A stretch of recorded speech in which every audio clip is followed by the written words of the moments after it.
Assalamualaikum warahmatullahi wabarakatuh. Sugeng dalu, sugeng pinanggih karejan lan kawilujengan, khususipun para sedherek sedulur ingkang tansah setuhu mesane channel Solawe teng pundi papan kadununganipun, mugi-mugi sedaya pinanjar seger waras jasmaniah rohaniahipun, dhuwur lan batinipun, lan mugi sedaya ingkang mesane channel Solawe mang digampelaken sedaya urus-urusanipun lan mugi dipun tambahi rejeki ingkang kathah mlimpah ruah kawalidanipun Gusti Allah. Amin ya rabbal alamin. Niki sedulur niki channel Solawe Mbah Suntoro badhe mbakas perkutut berkaturanggan Wahyu Lintang Sriwiti. Iki perkutute. Nah, Wahyu Lintang Sriwiti. Dados para sedulur mangke badhe mirsani perkutut berkaturanggan Wahyu Lintang Sriwiti nggih menika perkututipun. Saderenge mbakas perkutut berkaturanggan, para sedulur kedah mangertos sejatine sedetaile napa ta sing diwastani perkutut berkaturanggan. Namine katuranggan niku katur niku nggih ngendikan anggan ti anggon tawi rasukan badan baju ingkang diwastani 5 wasta. 5 wasta niku napa sepindah nggih menika turangga niku tumpakan, ping kalih nggih menika garwa niku bojo. Lah kaping telune niku wisma niku omah. Lah kaping papate culika niku pusaka. Lah kaping 5 kukila niku kuk perkutut berkaturanggan. Niki kuk niku unen-unen tuai swanten tuai swara. Kuk nggih menika perkutut berkaturanggan. Ndak prosti sedulur yen bakas perkutut berkaturanggan menika boten wonten ten telase namine Dasanama. Dasanama niku dasa niku 10, nama niku kathah jenengipun, kathah katuranggan. Lan iki kang badhe dipun bakas perkutut berkaturanggan Wahyu Lintang Sriwiti. Lah Wahyu Lintang Sriwiti perkutute ngeten iki kaloro pisan. Jadi niki dodone niki antos dugi dubur niki perkutute putih bersih lho. Putih bersih. Niki pupure nggih bersih. Diwastani Wahyu Lintang. Perkutut Sriwiti Wahyu Lintang. Lah niki saderenge dipun wedharaken prosti sedulur namine perkutut berkaturanggan niku termasuk nggih mistis, nggih gaib. Dados prosedur badhe ngramut niku nggih wonten sing kathah, nggih wonten sing ajrih, wonten sing wedi, amargi napa mboten dipahami sedetail-detaile napa ta perkutut berkaturanggan. Lah perkutut berkaturanggan menika yen dipun pirsani teng sirat kitab Al-Qamari pancen nggih kathah Dasanama, kathah jenise, kathah manfaate, nggih wonten kangge kerejekian, wonten kangge karisma, wonten kangge ngangkat derajat lan kamulyan, dadi sak panunggalane kathah. Dadi sampun tersirat teng katuranggan perkutut sejenis-jenisipun. Dadi perkutut katuranggan niku kathah. Lagi sadèrèng wedharaken perkutut berkaturanggan Sriwiti Wahyu Lintang nggih menika tak mendhet napa ta diwastani Sriwiti. Sri niku rejeki, lawiti niku kang gemi utawi kang ati-ati. Dadi diwastani Sriwiti. Dadi tiyang gadah rejeki niku kang gemi niku irit, ati-ati kedah patrap ya yen anggenipun ngecakaken diwastani Sriwiti.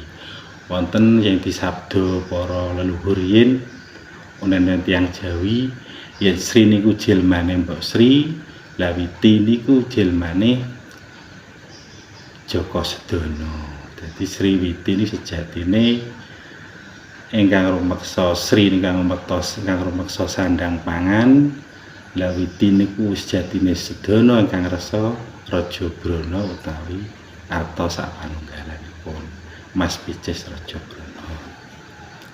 Dados Perkutut menika termasuk perkutut mbeta rejeki. Dadi Perkutut Sri Witi menika niku tegak yen bertengger niku tegak kados sawer kados ula. Tegak.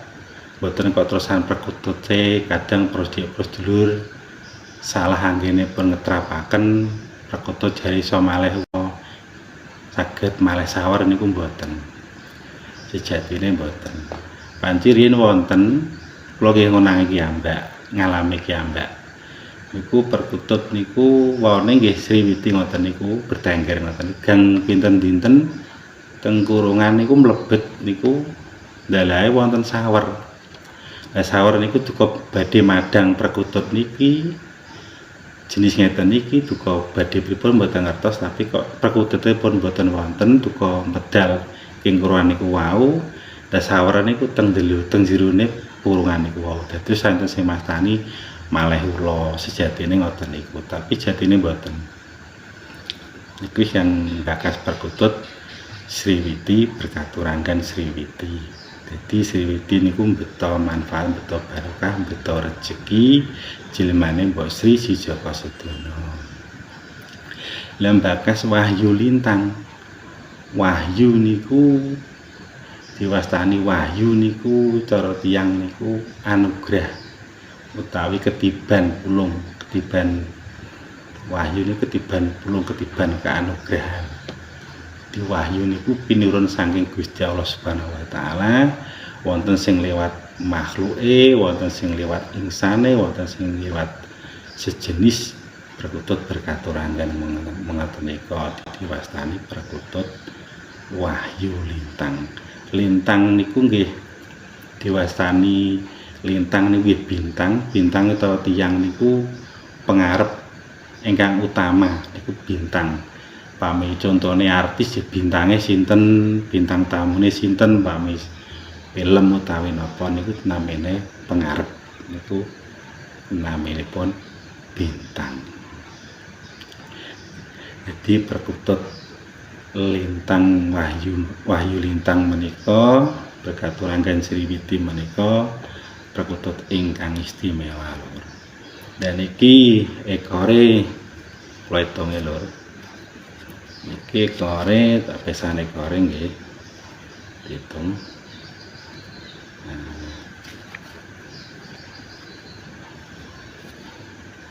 Setunggal kalih 3 sekawan gangsal 6 itu 8 9 10 11 12 13 14. Iki perkutut berkaturangan sabda jati. Sabda jati niku yen nyabda pamingetikan sing ati-ati amargi napa sabda Pandhita Ratu sapa kang ngidini sapa njala pangucape saged kasembadan diwastani sabda jati kedah sing ati-ati anggene ngentikan anggenipun matur diwastani tiyang Jawi menika ajine menungso saka ayang-ayange dhewe amargi napa salah sak mobah sak lakune kedah sing ati-ati yen becik tetep manggihi kanugrahan ingkang becik ingkang sae. Diwastani ajine menungso malih saking pribadi badane lidah utawi ilate lesane. Jadi yen matrap ngentikan kedah sing ati-ati kangge keselamatan salaku lak salami-lamine. Ingkang diwastani malih ajine awak saka ragane dhewe. Raga niku sandang anggone kudah sing patrap sing sae sak padha padane kaum lan insane. Insyaallah barokah anggenipun ngomong sanak kadang lan kekancan seduluran. Termasuk prakutut menika mbeta manfaat, mbeta barokah, mbeta rezekian, mbeta kanugrahan, nur cahya saha kangge perkutut saged perkutut ingkang diwastani memayu hayuning bawana, saged nata sak becik-becike sak saene diwastani perkutut berkaturanggan Sriwiti Wahyu Lintang. Dados anggene kula medharaken perkutut berkaturanggan Sriwiti Wahyu Lintang menika lur, kula cekapi semanten pawartose kawula papablih wonten para sedherek sedulur ingkang badhe mirsani perkutut berkaturanggan jenis katuranggan Sriwiti Wahyu Lintang, saged komen teng kolom komen. Insyaallah dalem badhe kula benahi, badhe kula jentrahaken perkutut sak becike sak dedal-dedale. Anggene kula matur kecekapi semanten lur, sedherek sedulur. Pablih wonten atur kathah kula kang sae, wonten wiji abang nentelengi bumi, kairing para nabi wali. Alhamdulillahirabbil alamin.